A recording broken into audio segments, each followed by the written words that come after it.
Well, I think we have a lot of hopes for this project. I think that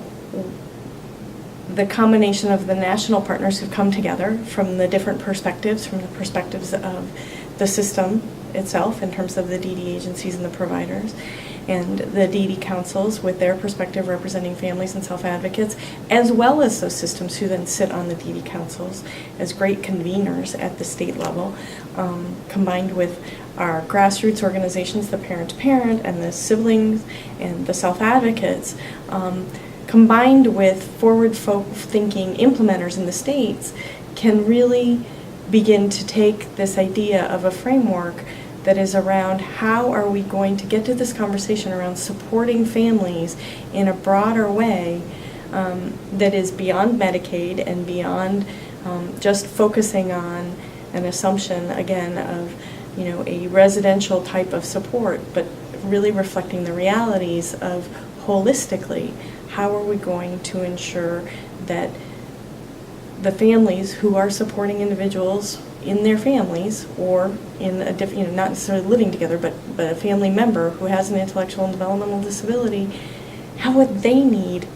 in terms of facilitating that life? And I think this is a new way of thinking about supporting families, and we're excited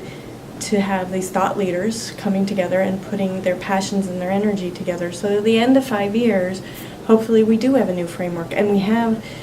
5 or 6 states that we can look to who've said, we're infusing this into our systems, and we're beginning to see a different set of outcomes around what happens for more families in terms of accessing what they need, whether it be natural supports or paid supports or services, in a manner that allows, again, the individual at the center of all of this to live a self-determined life, to pursue the things that they want to pursue, and really, embody the ideals in both the DD Act and the Americans with Disabilities Act, so that those goals of full participation and economic self-sufficiency and independent living are